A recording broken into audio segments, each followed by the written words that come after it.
You can find the scripture. It's on the next column down at the bottom of the page. It comes to us from the Gospel of Luke, the 14th chapter, verses 1 through 11.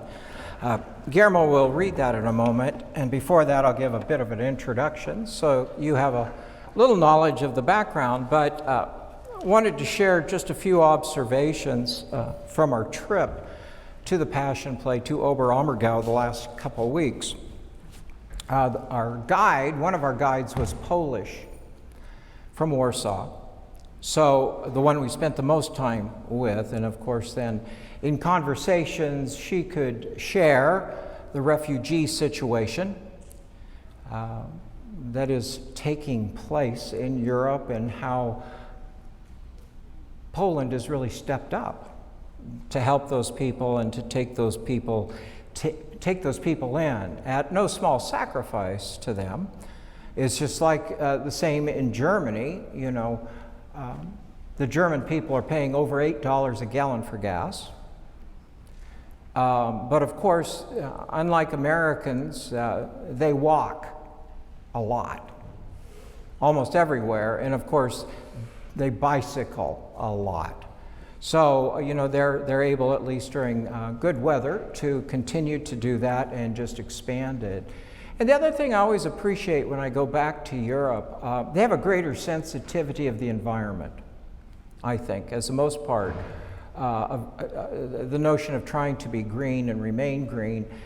You see, as you go through the cities, the large parks and the central boulevards, and especially on weekends, you see families there, lots and lots of families playing on the equipment and just visiting, a sense of strong community in that regard. And sadly enough, I thought to myself, if we had that kind of green space, we'd be looking to build a high-rise. You know, it's a whole different attitude in that regard, but it was refreshing. It was refreshing. I hope you continue to keep those folks in Europe in your prayers. It is still a tense situation. No one knows what the outcome will be, and everyone's concerned, of course, that it will spread in one form or another. And they live it, you know. They're right on the borders with Ukraine, so they live that. And we kind of, out of sight, out of mind. It's easy for us to move on, which is what Americans often do. We hit the crisis and then we kind of move on till the next one. But that whole part of the world is a little bit on edge right now. So let's not forget them and continue what we can do to support those on the front line. You know, the heat that we're having, of course, and the drought that we're having may end the river cruise business. Those rivers are starting to get lower and lower, which also affects all the other agricultural things that rely on them.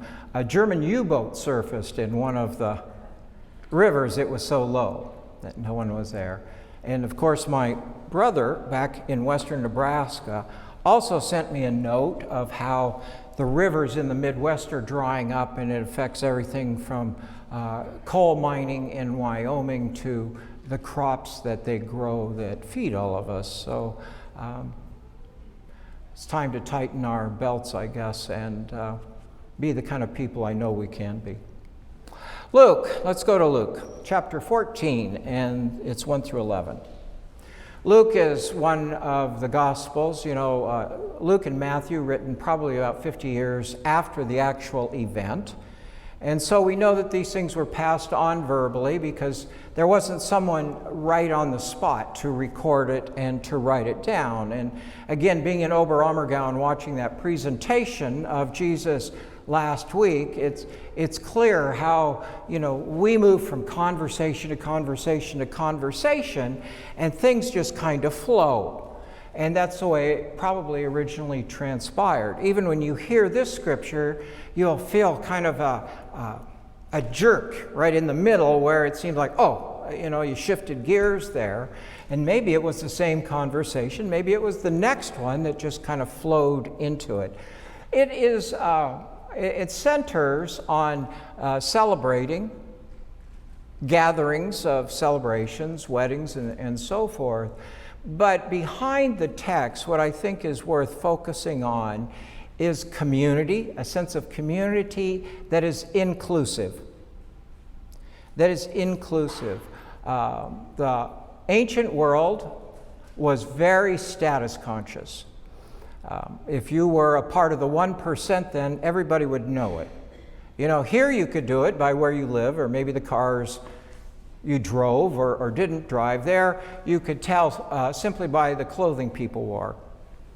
Remember, dyed cloth was very expensive, red, purple, those were very expensive materials, out of the reach of most people. And of course, the religious leaders, Sadducees, Pharisees, the people of the Sanhedrin, wore their robes with their high hats. Remember, Jesus talks to them about their long tassels even, and the showiness of that. So people were very, very status conscious. And of course, most people, the 90%, weren't just middle class. Well, there was no middle class. You were either at the top or you were at the bottom. Very aware of that. And that comes into play in this text as well, as Jesus talks about who comes to parties and who's invited to parties. And we often forget, I think, that the reason we worship on Sunday, and it's not simply based on the fact that at one time in the first century, the early Christians who were Jewish could no longer get along with the Jews who worshiped in their synagogues and in the temple and had to move out, but because Sunday became a weekly remembrance of Easter. It was the 8th day of the week. It was the new creation. It was a weekly remembrance of Easter, and therefore intended to be a celebration as well, that every week, if Easter is a joyous time, then every Sunday should be a joyous time. And Christians who grumble or grouse or frown all the time, that's kind of an oxymoron to be a grumpy, sad Christian. And Sundays, we should come here with a smile, and if not, I hope you leave with one. Guillermo, would you read the text, please? With a smile. With a smile. One Sabbath, when Jesus went to eat in the house of a prominent Pharisee, he was being carefully watched. There in front of him was a man suffering from dropsy. Jesus asked the Pharisees and the experts in the law, "Is it lawful to heal on the Sabbath or not?" But they remained silent. So taking hold of the man, he healed him and sent him away. And then he asked them, "If one of you has a son or an ox that falls into a well on the Sabbath day, will you not immediately pull him out?" They had nothing to say. When he noticed how the guests picked their places of honor at the table, he told them this parable.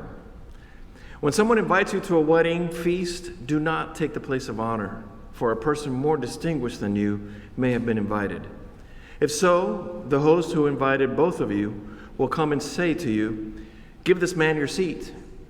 Then, humiliated, you will have to take the least important place.